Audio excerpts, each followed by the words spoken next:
سیاسی شخصیت عمران خان کی عالمی مدنی مرکز فیضان مدینہ باب المدینہ کراچی حاضری اور نگران شورا سے ملاقات۔ پاکستان کی سیاسی شخصیت عمران خان نے منگل کے روز دعوت اسلامی کے عالمی مدنی مرکز فیضان مدینہ کا دورہ کیا۔ اس دوران انہوں نے دعوت اسلامی کے نگران شورا حاجی عمران اتاری اور مجلس رابطہ کے اراکین سے ملاقات کی۔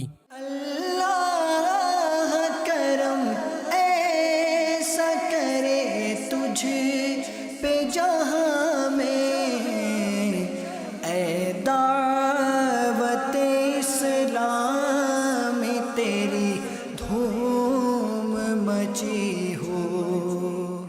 اچھا، اسلام آباد میں کیونکہ رہائش بھی قریب ہے تو G11 میں ہمارا مرکز ہے۔ جی تو ضرور کبھی وقت نکالیں، وہاں پر جمعرات کو اجتماع بھی ہوتے ہیں۔ جو اتنی سانس سے اتنی نیکیاں کما لیں، ماشاءاللہ، بعد میں مرنے کے بعد نیکی کمانے کا موقع نہیں ملتا۔ ویسے آج کل تو سب سے زیادہ ضروری ہے کہ یہ تبلیغ کی جائے، سچائی کی، سنت کی۔ خان صاحب، اس کا ہم بھی برسوں سے دعوت اسلامی کے ساتھ چل رہے ہیں۔ مجھے 91 میں چینج ہوا ہوں اور دعوت اسلامی میں نے جوائن کی ہے۔ ہم نے جو آج اتنا بڑا جو نظام اور لاکھوں اسلامی بھائی، کیونکہ کوئی کرپٹ میں تھا، کوئی جیل میں تھا، کوئی کیا تھا، کوئی کیا تھا، کوئی رشوتیں لیتا تھا، کوئی طرح طرح کی بدعنوانیوں میں، بد کرداری میں وہ لوگ مبتلا تھے۔ ان میں جو چینجز آیا نا، جو میں دعوت اسلامی کے پلیٹ فارم سے بات کرتا ہوں، اس کی بہت بنیادی بات یہ نظر آئی کہ ہمارے امیر علیہ سنت کے بیانات، نیکی کی دعوت اور ان کی سب تبلیغ کی وجہ سے جب لوگوں کے دل میں خان صاحب خوف خدا پیدا ہوا نا، اللہ کا ڈر، اب آپ اکیلے میں ہیں تب بھی آپ نیک کریں گے، لوگوں میں تب بھی آپ نیک کریں گے، اور اللہ کا ڈر قائم ہوگا تو ظاہر کہ قیامت کی پرسش کا ڈر آئے گا کہ مجھے پوچھا جائے گا قبر میں ہے، حشر میں۔ میں نے ایک کتاب آپ کے لیے میں نے رکھی تھی، میں کہا انشاءاللہ آپ کو امین جی خان صاحب یہ کتاب ہے، تو میں نے نیت کی تھی کہ میں انشاءاللہ آپ کو تحفے میں دوں گا۔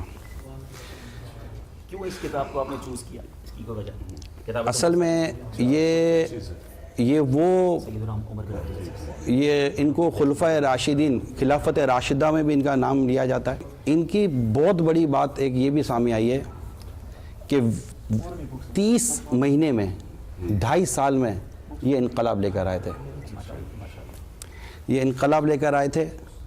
اور میں نے ان کے جب اسباب پڑھے انقلاب کے اور چیزیں پڑھی تو اس میں چند چیزیں جو سامنے آئیں وہ یہ بھی تھیں کہ انہوں نے آتے ہی اپنے لیے جو انہوں نے جس طرح کے لوگ جمع کیے اور جس طرح کے انہوں نے رولز بیان کیے، جس طرح کے انہوں نے قوانین بیان کیے، تو الحمدللہ اس سے کافی میں نے دیکھا کہ فرق پڑا ہے اللہ تعالیٰ کے رحمت سے۔ تو میں نیت کی تھی کہ انشاءاللہ کوئی کتاب تحفے میں دوں گا، تو میں نے یہی کی کہ اس کو اگر آپ اپنے اس میں لے لیں گے نا، مطالعے میں بھی، اور پھر اس کو بیان بھی کریں کہ دیکھیں فلاں جگہ پر عمر بن عبدالعزیز رضی اللہ تعالیٰ نے یہ کیا، یہ کیا، یہ کیا، اپنے حکمرانوں کو یہ سمجھایا، اپنے ماتحتوں کو یہ سمجھایا۔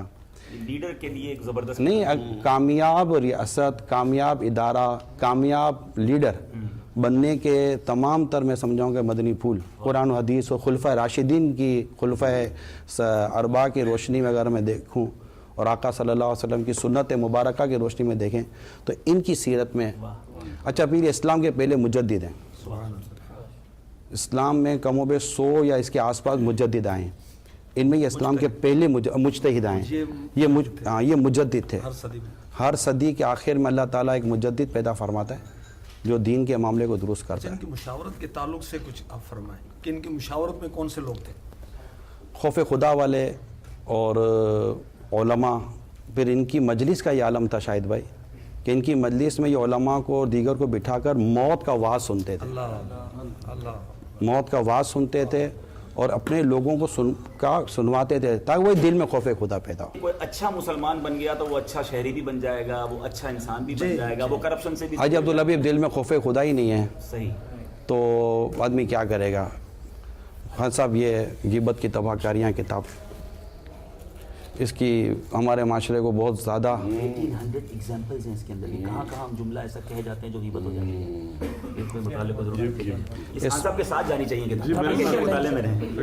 اللہ کرم ایسا کرے تجھ پہ جہاں میں، اے دعوت اسلام میں تیری دھوم مچی